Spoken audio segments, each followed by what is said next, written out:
Because you are a market research solutions company and you're advising sort of fellow market research companies, and you did say yourself, it's all about technology, and technology does cost money. My question here is, was finance a big constraint? Absolutely. I think with any business, finance is always a big constraint. And, as you grow a business, finance continues to be a big constraint. You spend more, you need more resources, you need more innovation. But, a startup is very difficult. At the startup phase, you actually need to invest a lot in a lot of things, from human resource to technology to brand to marketing and everything else. It was a tough time, and fortunately we had worked before and then put a lot of savings aside and plowed in almost every single cent we had to start the business. Fortunately, it worked, and on year 2 we managed to secure VC funding. On year 3 we went public. So we went from a startup to IPO in 33 months, which is just like quite a record time in terms of how fast we did it.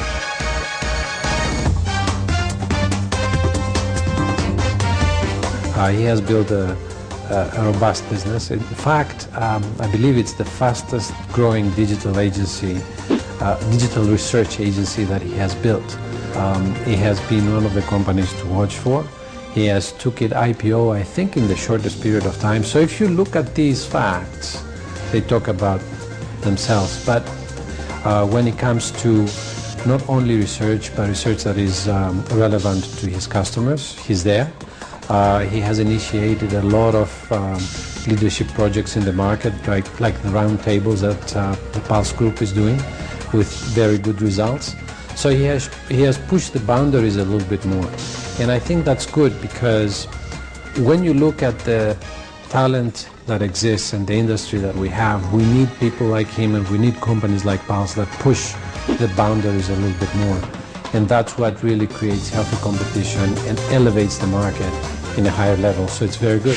Now, what year was it when you first started out? 2005. 2005, which is not that long ago. No. Market was relatively still a bit midterm shaky? We went in 2005 was still pretty good. We hit 2007, 2008. That was tough times. It was tough times. This is when Lehman started to fall down, and the subprime crisis hit the world economy, and we went public about 2 weeks before Lehman went bust. Wow. Since then, the economy has really changed things for everyone. In the research industry, people are still spending on research. I think, to us, the fortunate thing is that because of a recession, a lot of research spend has moved online from telephone and from face-to-face. So it's actually been a great thing for us. It's actually enabled that tipping point to happen. So because of our more cost-efficient, time-efficient solutions, the recession has actually been good to us. Now, Bob, you said earlier that you had a very aggressive sales team when you first started the business. Tell us how you managed to find clients in the year 2005. Well, we are, until today, a very entrepreneurial company. And, all the folks that we have, whether they're client development folks, operational folks, we train them and I guess inculcate the sense of, one, owning the company, because they are all part of the company, but two, also being very aggressive in terms of sales. So, we're quite different from a traditional research agency where they may not necessarily be as aggressive or entrepreneurial. We identified certain people that would fit the DNA of Pulse. And if you look at a matrix of how we employ people here, I'm the person that does the third interview to do the cultural fit. We go through the first and second interview with the managers and what have you to go through if these guys are qualified enough for this job. By the time it gets to me, and I interview almost everyone, I just want to see if they have the right DNA. And that is really the last stage of our interviewing process. So we managed to identify like-minded people that are entrepreneurial, aggressive, hungry, lean, and they see big opportunities with Pulse. So that's really how we achieve that. Okay. Now, moving on to my earlier question about finance, you said that you put a lot of savings into this business. Ballpark figure, how much does it cost? During that time, the year 2005, just before the subprimes, to get a service company like this going?